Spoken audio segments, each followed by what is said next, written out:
So the first one I'm going to be showing you is Effleurage.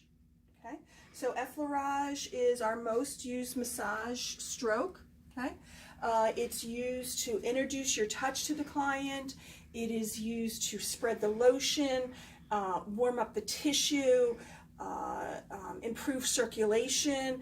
It sets the pace of the rhythm of the massage. It's very relaxing for the client. It also is a great stroke to transition you from body part to body part, and also in between other different strokes. If you're going to be doing, say, a petrissage technique for a minute or two, and you want to transition to something like vibration, in between you can add a couple of Effleurage strokes to tie everything together and to make everything very relaxing and enjoyable for the client. Okay, so you want to get a pump or so of your lotion. Okay, you're gonna have the instinct to start rubbing the lotion into your hands like this, as everybody does, and you don't really need to do that. You don't want to rub the lotion into your own hands. You want the lotion on the client. So once you get a few pumps of lotion, all you're going to do is just put your hands directly on the client.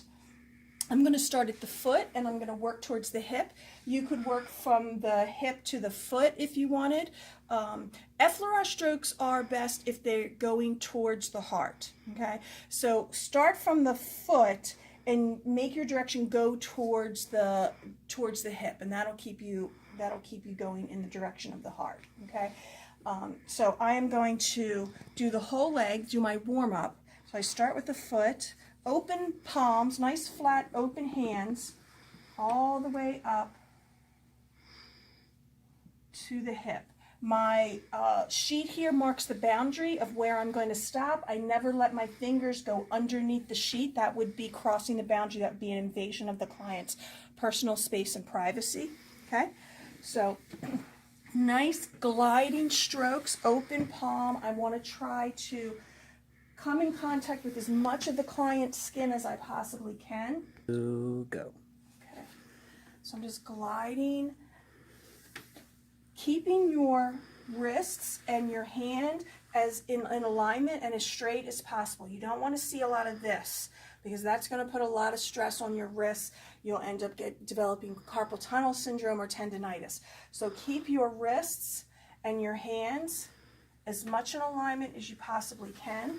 When you come up to an area where the drape is, you can lift your fingers so they don't go underneath the drape.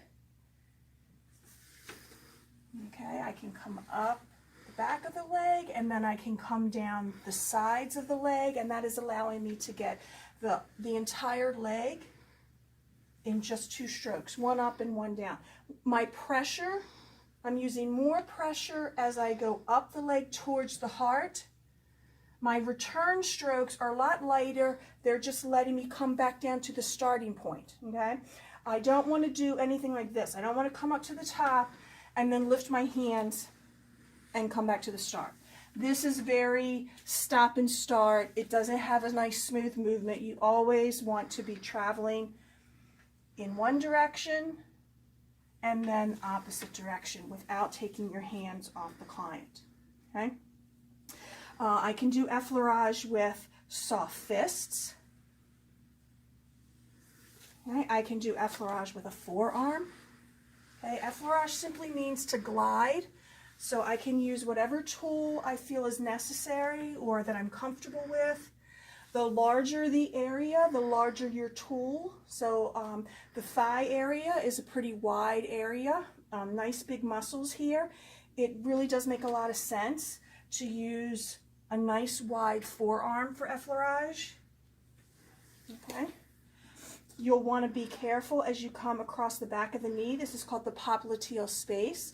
This is an endangerment site, so no heavy direct pressure on the popliteal space. So you can still go over it, just lighter pressure here. Okay, so if I'm using a forearm, light pressure, then sink back in.